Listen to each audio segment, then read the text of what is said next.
새 정부가 들어서면서 남북관계 복원에 대한 기대감이 커지고 있습니다. 오랫동안 경색됐던 관계가 전환 국면을 맞이하고 있는 현재 주교회의 민족화해위원회가 갈등과 평화교육을 주제로 심포지엄을 열었습니다. 6.25 전쟁 당시 군종사제로 참전해 부상자와 포로들을 헌신적으로 돌보다 선종한 에밀 조지프 카폰 신부가 올 2월 가경자로 선포됐습니다. 호국보훈의 달을 맞아 카폰 신부의 발자취를 돌아봅니다. 레오 14세 교황이 전 세계에 파견된 교황 대사와 외교관을 만났습니다. 레오 14세 교황은 교황청 외교관들이 성 베드로의 보호를 받고 있다며 역할과 직무를 강조했습니다. SNS와 여러 동영상 플랫폼 등으로 자극적인 콘텐츠가 넘쳐나는 가운데 가톨릭 정신을 담은 성교육 프로그램 틴스타가 더욱 주목받고 있습니다. 어린이들을 위한 틴스타 교육 현장을 취재했습니다.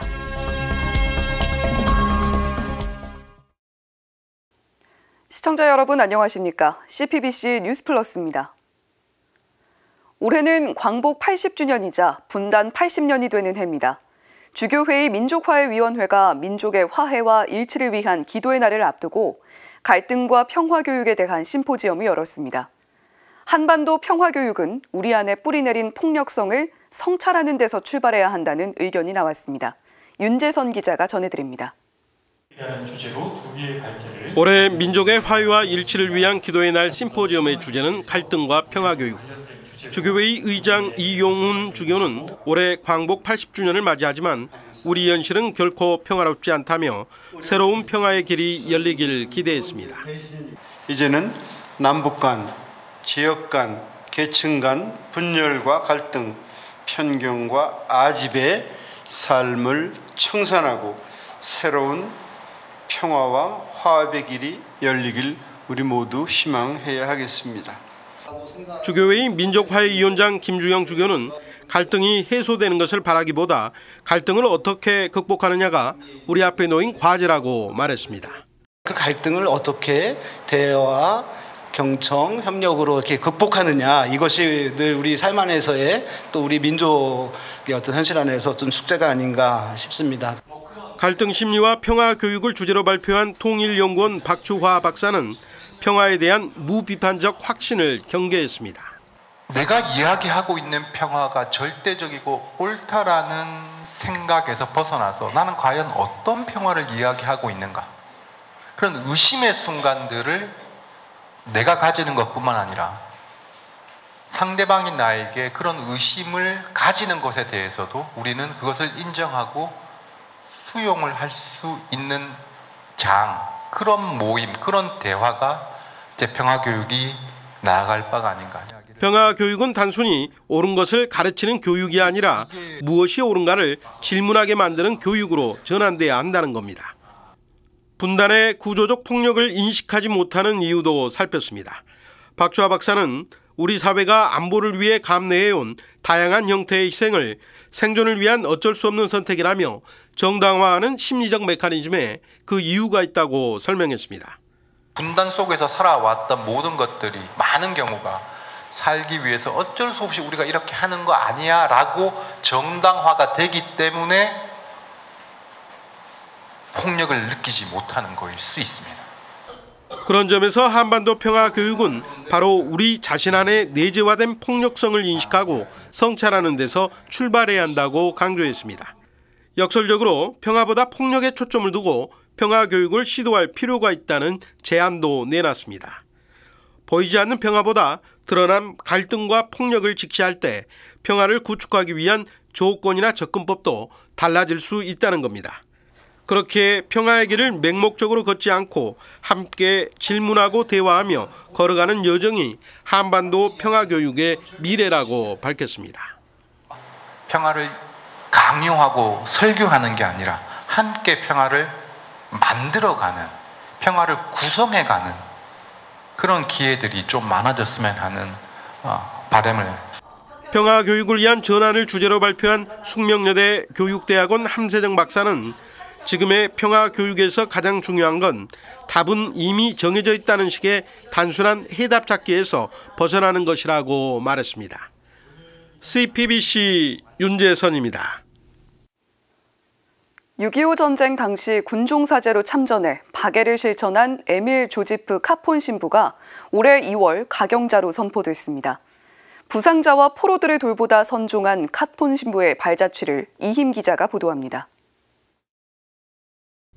에밀 카폰 신부는 6.25 전쟁의 성인이자 전장의 그리스도로 불립니다.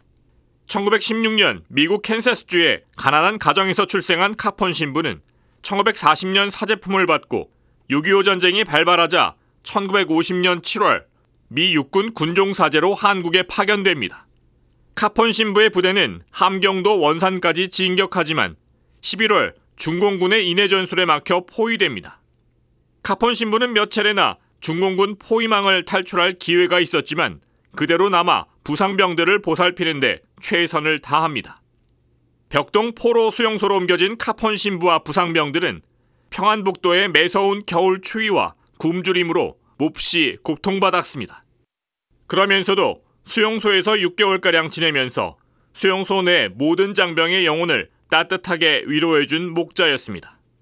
자신의 음식을 나누는가 하면 부상병을 치료하고 빨래를 대신해줬으며 부상병이 총살당하는 것을 막기 위해 손수 업어서 이동시켰습니다. 카폰 신부의 헌신적인 돌봄은 국적을 가리지 않고 꾸준히 이어졌습니다. 그 모습을 본 중공군들도 카폰 신부를 진심으로 존경했다고 전해집니다. 전쟁에서 살아남은 미 7보병연대 군의관 이센스텐 대위는 이렇게 증언합니다. 저는 유대교 신자이지만 충심으로 신부님을 존경합니다.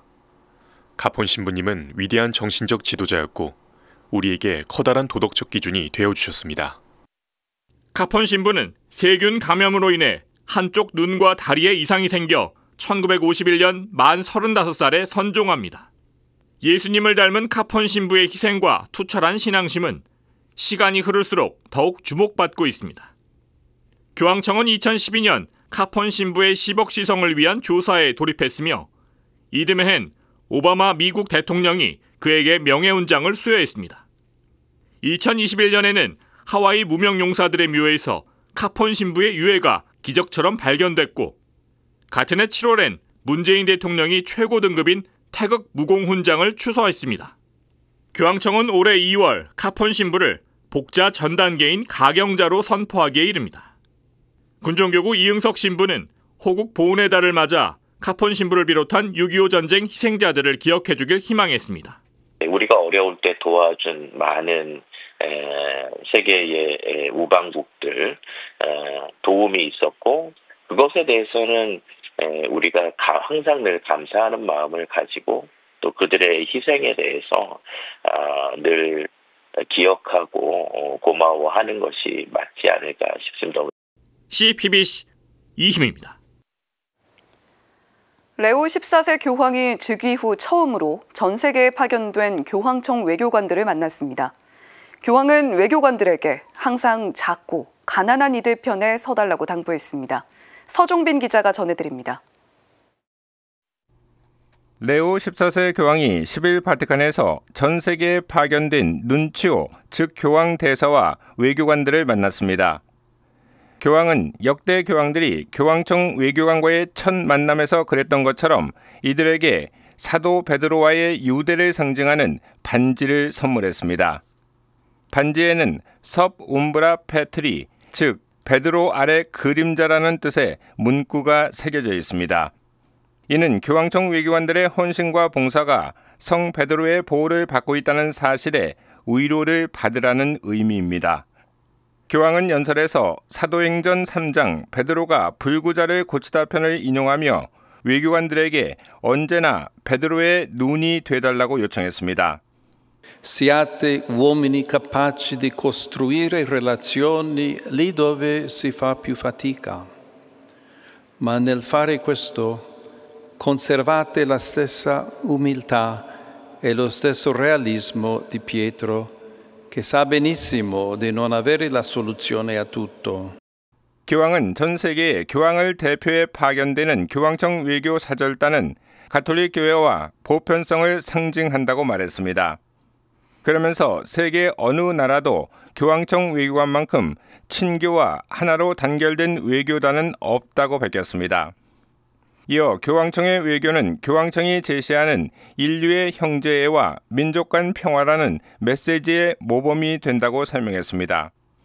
아울러 교황청 외교관의 역할과 직무는 누구도 대체할 수 없다며 주교 후보자 선발에서 외교관들의 지원이 매우 중요하다고 덧붙였습니다. 교황은 특히 교황청 외교관의 역할에 대해 여러분은 교황이 친교와 일치의 도구로 파견한 선교사라고 일깨웠습니다. 따라서 교황청 외교관이 그리스도를 내어드린다는 것은 사랑을 베푸는 것이며 무엇이든 할 수 있는 그 사랑을 증거하는 것이라고 설명했습니다. Conto su di voi affinché nei paesi dove vivete tutti sappiano che la Chiesa è sempre pronta a tutto per amore, che è sempre dalla parte degli ultimi, dei poveri, e che sempre difenderà il sacrosanto diritto a credere in Dio. 한편 교황청은 현재 유럽연합과 몰타 기사단을 비롯해 전 세계 184개국과 외교 관계를 유지하고 있습니다. 가장 최근에 외교 관계를 수립한 나라는 2023년 오만입니다. CBBC 서종빈입니다. 자극적이고 선정적인 콘텐츠가 범람하는 시대, 올바른 성교육의 중요성이 더욱 커지고 있습니다. 가톨릭 정신을 담은 성교육 프로그램 틴스타가 널리 확산될 필요가 있는데요. 유치원에서 진행된 틴스타 교육 현장에 전은지 기자가 다녀왔습니다. 둥글게 모여 앉은 어린이들이 꾸미기 작업에 한창입니다. 어린이들은 자신의 초음파 사진 주변을 색색깔의 조약돌과 모형별로 장식합니다. 자신이 태아였던 순간을 상상하며 생명의 시작을 배우는 시간입니다. 하느님의 마음을 표현할 때가 깊었어요. 오색천과 동물 모형을 활용해 창세기의 빛, 바다, 하늘 등 창조가 무엇인지도 배웁니다. 정말 좋다라고 말씀하신 그렇게 만드신 존재들이에요. 하느님이 이렇게 만드신 것을 어려운 말로 창조라고 해. 인천교구 방문유치원이 어린이들을 위한 틴스타 프로그램을 실시했습니다. 틴스타는 성과 사랑, 생명을 총체적으로 다루는 전인적 성교육 프로그램입니다. 1980년대 미국에서 시작돼 1992년 우리나라에 도입됐는데 성이 선물이라는 점을 깨닫고 올바른 자기 정체성을 형성하도록 돕습니다. 방문유치원 교사들은 원아들을 직접 가르치기 위해 한국 틴스타 워크숍 과정을 수료했습니다. 이날 수업에서 어린이들은 거울을 보며 자신의 얼굴 생김새를 관찰하고 그려보기도 했습니다. 엄마가 저를 예쁘게 태어나줘서 너무 마음이 고마운 것 같아요. 그림을 그린 후에는 서로의 모습을 소개하며 모두가 소중한 존재라는 걸 나눴습니다. 내 얼굴의 그런 소중함을 더 느끼고 내 몸이 이렇게 생겼구나라는 것을 조금 객관적으로 알게 되면서 나도 존중하고 친구도 존중할 수 있는 그런 계기가 된 것 같아요. 방문유치원은 지난해에 이어 올해도 틴스타를 실시하고 있습니다. 틴스타 덕분에 가정에서도 자연스럽게 성교육이 이루어지고 있습니다. 나의 소중함에 대해서 먼저 접근을 하고 아이가 사춘기가 되면서 겪는 그런 신체적인 변화들 있잖아요. 그런 것들에 대해서도 너무 자연스럽게 이야기 나누고 온 가족이. 김수연 수녀는 어려서부터 성이 우리의 한 부분이라는 걸 깨달아야 인간이 소중한 존재임을 알고 살아갈 수 있다고 강조했습니다. 다른 교육들은 행위 자체를 이렇게 못하게 한다던가 행위를 안 하게 한다던가 못 보게 한다던가 이런 그러니까 굉장히 이렇게 피상적인 여기 표피적인 그런 교육이었어요. 내 존재가 하느님에게서부터 왔다는 거, 함부로 할 수 없는 존재라는 거, 내 자신도 너도 그게 제일 핵심인 것 같아요. CBBC 전은지입니다. 혜태타이거즈의 우승을 이끈 전설의 포수 최혜식 씨. 중식집 사장으로 변신해 짜장면을 나눠오다가 세례까지 받았습니다. 이정민 기자가 만나봤습니다. 능숙한 손놀림으로 칼질을 하고 채소를 볶아 짬뽕밥을 뚝딱 내보입니다. 1991년 쌍방울 창단 멤버이자 1996년부터 2년간 한국 시리즈 우승을 이끌었던 혜태타이거즈의 포수 최혜식 씨입니다. 최 씨는 글로브를 벗은 후 아내의 제안으로 2004년부터 중식집을 운영했습니다. 요리를 못했던 최 씨는 오토바이 배달만 담당하다 주방장에게 2년 동안 요리를 배웠습니다. 쉽지 않은 과정이었지만 기초를 다지며 이제는 직접 요리는 물론 메뉴 개발까지 해냅니다. 웍을 돌리는 것은 이제 여기 하나 놔두고 프라이팬을 이렇게 타월 하나 갖고 이렇게 막 돌리고 막 이렇게 연습해봐. 계속 주방장 퇴근하면 또 계속 저녁에 연습하고. 운동을 했던 덕에 최 씨는 남들보다 빠른 속도로 음식을 만들 수 있다고 자부합니다. 야구하면서도 이 손도장이 빨랐지만은 요리도 손도장이 빠르더라고. 그리고 거기다가 다른 주방장보다 내가 힘이 좋잖아요. 그러니까 남들보다 빨라 속도가. 그래서 이제 프라이팬도 다른 사람보다 큰 걸 써요. 최 씨는 짜장면으로 통 큰 나눔도 실천하고 있습니다. 장사 초반부터 지금까지 한 달에 한 번씩 동네 노인정을 찾아 짜장면을 나누고 있습니다. 노인복지관과 장애인복지관에 많게는 500그릇까지 베풀었습니다. 250명이라 해갖고 한 300개 갖고 왔는데 500명 오시더라고요. 다시 만들어갖고 다 드리고. 최 씨가 20년 넘게 짜장면 기부를 이어오고 있는 건 여러 사람에게 한 끼를 선사했다는 뿌듯함 때문입니다. 그건요, 안 해본 사람은 몰라요. 한번 해갖고 상대방이 정말 맛있게 먹잖아요? 그럼 그 기분은 날아갈 것 같아요. 내가 남을 기쁘게 해줬구나. 나를 내가 조금 신경 쓰니까 여러 사람이 참 소중한 한 끼를 먹었구나. 최 씨는 2년 전 지인의 간곡한 권유로 뒤늦게 세례를 받았습니다. 이후 레지오와 대건의 활동도 꾸준히 해오면서 중식당은 어느새 성당 가족들의 사랑방이 됐습니다. 성부와 성자와 성령의 이름으로 아멘. 레지오도 열심히 하고 미사도 안 빠지고 또 특히 대건회 같은 활동 열심히 하고 본인이 거기 티를 안 내면서 자연스럽게 활동하고 한 그릇 음식으로 기쁨을 나누고 묵묵히 신앙을 실천하는 삶. 최혜식 씨의 두 번째 인생은 오늘도 그렇게 이어지고 있습니다. CPBC 이정민입니다. 새 정부가 출범한 지 어느덧 열흘이 지났습니다. 각 분야에서 활동하는 사제들로부터 새 정부가 할 일을 들어봤습니다. 김혜영 기자가 보도합니다.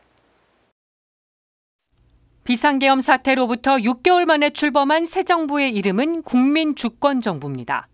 국민이 주인인 나라, 그래서 국민에게 봉사해야 한다는 국정 철학이 담겨 있습니다.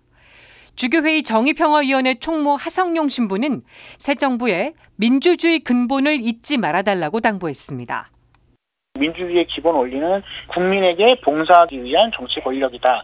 그 부분을 항상 잊지 않으면 좋을 것 같습니다. 지난 3년 동안 꽁꽁 얼어붙었던 남북관계. 새 정부 출범으로 남북관계 개선에 대한 기대감이 커지고 있습니다. 주교회의 민족화위원회 총무 정수용 신부는 남북 간 신뢰 회복을 주문했습니다. 새롭게 구성되는 신정부는 이제 이런 남북관계에서 신뢰를 다시 복원할 필요가 있겠고요. 만남과 대화를 통해서 평화를 어떻게 만들지에 대한 논의를 해야 하지 않나라고 생각합니다. 전례 없는 폭염과 한파, 가뭄과 홍수, 산불까지. 기후위기 대응은 이제 선택이 아닌 생존의 문제가 됐습니다. 새 정부는 이재명 대통령의 공약대로 탈탄소로의 전환에 속도를 낼 것으로 보입니다. 주교회의 생태환경위원회 총무 양기석 신부는 탈탄소를 넘어 탈원전 추진을 촉구했습니다. 기후위기의 대안이 원자력 발전소, 핵발전소가 아니라는 사실을 인지하고 탈핵 사회로 나아가야 된다는 점을 좀 강조하고 싶어요. 생명윤리 분야에선 이른바 조력존엄사법 제정을 둘러싼 논란이 뜨겁습니다. 가톨릭교회는 안락사나 조력자살을 살인행위이자 거짓된 자비로 보고 있습니다.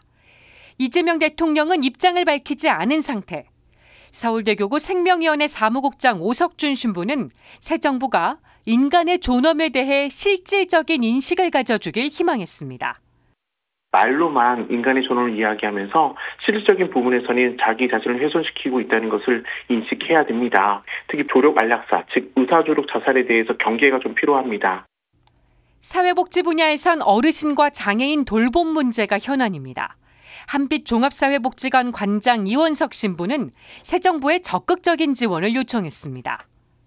돌봄의 문제는 더 이상 개인이나 가정의 책임이 아닌 국가적인 차원에서의 보다 적극적인 대책 마련과 접근이 요구됩니다. 특히 돌봄 노동을 수행하는 인력에 대한 처우가 열악하여 개선 마련이 필요합니다. 노동계에선 노동자 3명이 고공농성 중입니다. 산업재해도 끊이지 않고 있습니다. 서울대교구 노동사목위원회 부위원장 김비호 신보는 노동 취약계층 보호를 강조했습니다. 길게는 500여일, 또 짧게는 90여일 이상을 협소한 고공에서 이렇게 목소리를 내고 있는 노동자분들이 계시고, 또 수많은 비정규직 노동자들까지 이웃으로 존재하고 있죠. 새 정부는 이들의 권리를 좀 존중하고 보호하는 모습을 보여주었어야 합니다. 약자가 존중받는 세상, 평화로운 한반도를 만들고 삶의 터전인 지구를 지키는 일, 가톨릭교회의 어깨도 무겁습니다. 사제들은 교회의 사명을 되새기며 적극적인 활동을 다짐했습니다. 편견, 차별 이런 것들이 드러나지 않도록 교회가 복음의 가치에 대한 것을 이야기를 하고 그것을 살아가는 모범적인 모습을 보여야 되고, 가톨릭 교회는 평화의 중재자 그리고 평화의 전문가로서의 역할들을 좀 자리매김해 가야 되지 않을까, 이런 생각 들릴 겁니다. 교회부터 탄소 중립 사회로 전환을 이루는데 보조를 맞춰서 재생에너지를 적극적으로 도입을 하고요. 잊고 있거나 상실되어 있는 생명의 가치를 인식할 수 있도록 활동하려고 합니다. 가톨릭 교회는 영적 돌봄을 실천해야 한다고 생각합니다. 노동의 진정한 가치를 세상에 알리고 실현하는 것, 이것이 가톨릭 교회의 역할일 수 있지 않을까. CPBC 김혜영입니다. 비상계엄과 탄핵 정국을 거치면서 국민의 갈등과 분열이 더 심해졌습니다. 그래서 이재명 대통령은 새 정부의 최우선 과제로 국민 통합을 꼽았는데요. 통합으로 가는 길, 전문가들의 의견을 들어봤습니다. 송창환 기자입니다. 우리나라의 갈등 수준은 OECD 30개 회원국 중 3위, 세계 최상위권입니다. 하지만 정치권은 국민 통합은커녕 갈등을 부추겼습니다. 가톨릭대 행정학과 신현기 교수는 한국 정치에는 차이를 인정하지 않고 적기심을 키우는 사건들이 있었다고 지적했습니다. 진보 진영에는 그 노무현의 죽음에 대한 억울한 죽음에 대한 어떤 복수심, 그다음에 보수 진영에는 박근혜의 어떤 갑작스러운 탄핵에 대한 어떤 복수심, 이런 것들이 크게 충돌했고, 그리고 그런 충돌을 대중동원을 통해서 확대 대상을 했고, 이런 현실을 의식하듯 이재명 대통령은 취임사에서 분열의 정치를 끝내겠다고 밝혔습니다. 이 대통령이 박정희 정책도 김대중 정책도 필요하면 구별 없이 쓰겠다고 밝힌 점은 고무적입니다. 정치적 승자기 때문에 패자를 우리는 궁지에 몰아서는 안 돼요, 사실은. 그들과 협력할 수 있는, 그리고 협력할 수 있는 그런 제도를 만들어야 되고, 이를 위해서 제도적으로 좋은 조건을 갖고 있고, 그다음에 전 지지자들에게도 좀 당부하고 싶은 게 뭐냐면은, 우리가 정치가 뭐냐면은, 정치는 사실은 주고받는 겁니다. 거래하는 겁니다.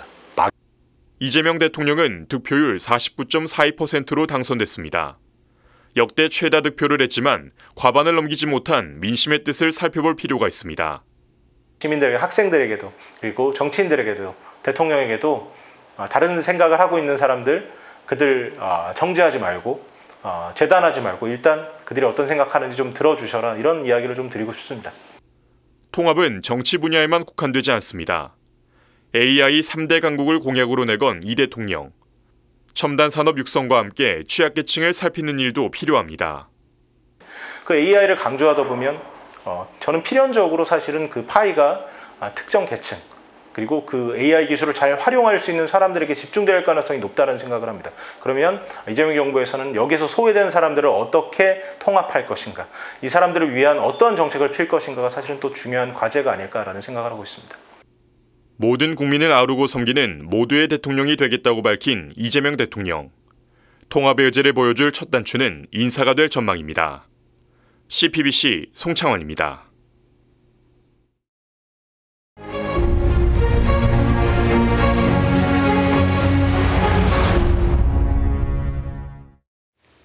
흔히 택시 운전은 50대 이상 중장년층의 최후의 생계 수단이라 불립니다.